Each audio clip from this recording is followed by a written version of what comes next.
Morning class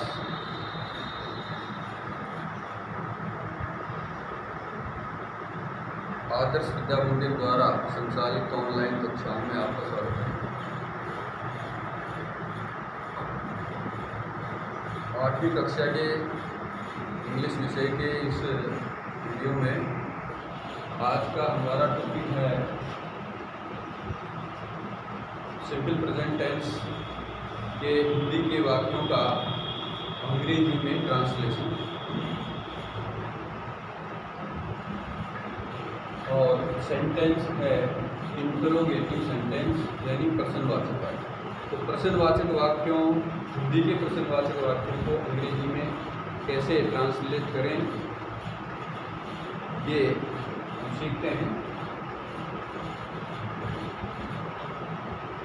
simple present के interrogative sentence का जो पैटर्न फॉर्मूला होता है वो ये है, हेल्पिंग वर्ब डू या डज। डू प्लूरल वर्ब है, डज सिंगुलर वर्ब है, एक वचन क्रिया है। डू बहुवचन क्रिया है, डज एक वचन क्रिया है। तो दिए गए हिंदी के वाक्य का सब्जेक्ट यानी कर्ता यदि एक वचन का होगा तो उसके साथ क्रिया भी एक वचन यानी डज आएगी। और दिए गए हिंदी के वाक्य का सब्जेक्ट यदि प्लूरल बहुवचन हुआ तो उसके साथ डू हेल्पिंग वर्ब। फिर उसके बाद सब्जेक्ट लिखना है, फिर first form of the verb यानी क्रिया का पहला रूप हमको लिखना है तो वाक्य में होगा। उसके बाद ऑब्जेक्ट, कंप्लीमेंट और एडवर्बियल। ये वाक्य में है तो लिखेंगे, नहीं तो नहीं लिखेंगे। वाक्य समाप्त होने पर क्वेश्चन मार्क यानी प्रश्नवाचक चिन्ह लगाना चाहिए, ये जरूरी है। यदि वाक्य अफर्मेटिव और नेगेटिव हो तो उसमें फुल स्टॉप लगाना चाहिए, और यदि वाक्य इंट्रोगेटिव या इंट्रोगेटिव नेगेटिव हो तो उसमें क्वेश्चन मार्क लगाना चाहिए। दिए गए हिंदी के वाक्य में उसको ट्रांसलेट करने से पहले सबसे पहले हमें ये देखना होगा कि वो वाक्य हेल्पिंग वर्ब से शुरू होगा या प्रश्नसूचक शब्द से। अब हिंदी के वाक्य में डबल एच वर्ड है या नहीं है, इसका पता हम यहाँ इस प्रकार लगाएंगे। इन दो वाक्यों से क्या वह लिखता है और वह क्या लिखता है, दोनों में क्या शब्द है। इस प्रश्नसूचक शब्द से ही स्पष्ट होगा कि ये डबल एच वर्ड से शुरू होने वाला वाक्य है या हेल्पिंग वर्ब से। तो यहाँ आपको ये ध्यान में रखना चाहिए, यदि प्रश्नसूचक शब्द वाक्य के प्रारंभ में हो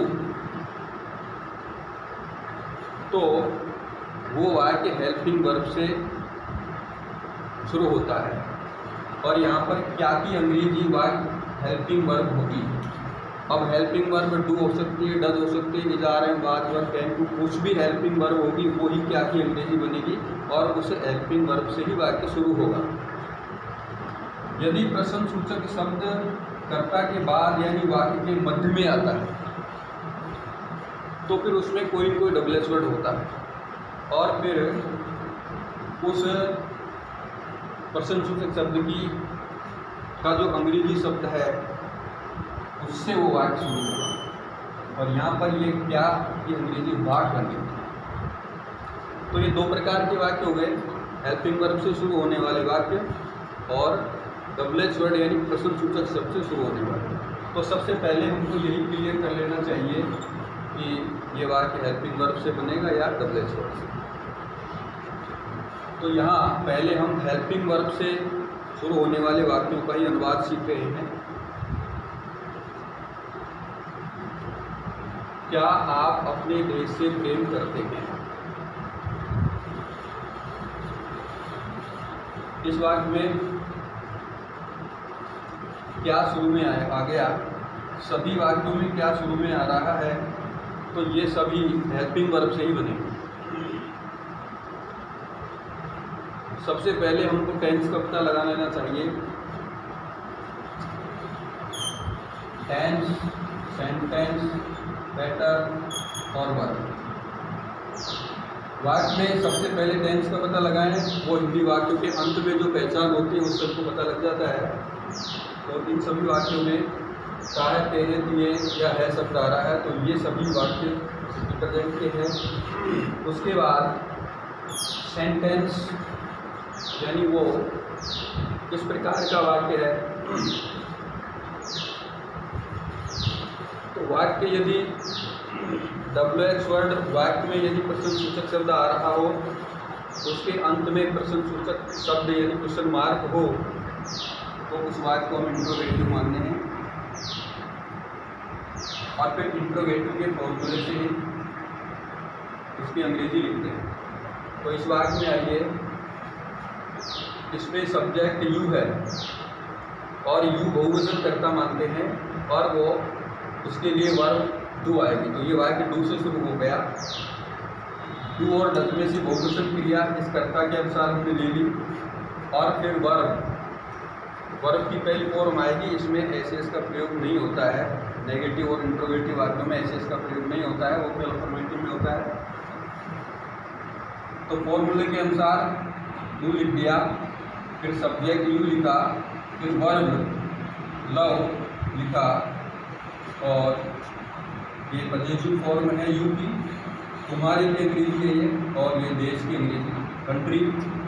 do you love your country और क्वेश्चन मार्क।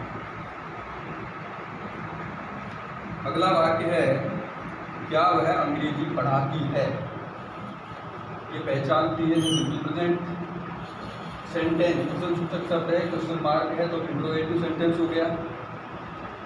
फिर सब्जेक्ट इसमें सी है, तो सी एक वचन है, इसलिए इसमें डज हेल्पिंग वर्ब आएगी, तो डज से शुरू होगा।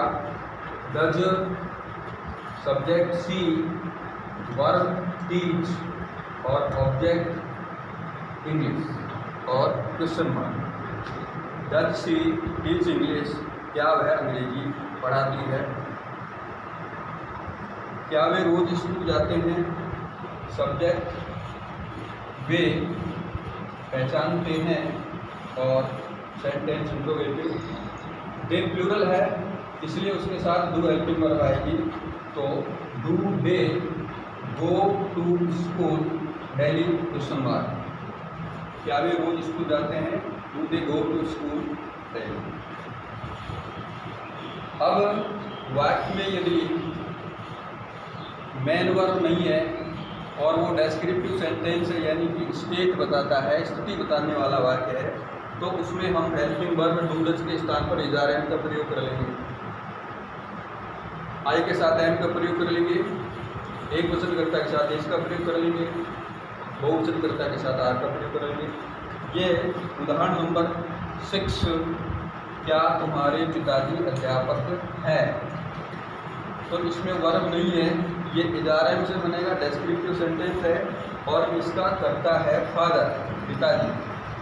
तो एक वचन है, तो एक वचन के लिए इज हेल्पिंग वर्ब आएगी और ये हेल्पिंग वर्ब इनसे ही शुरू होगा।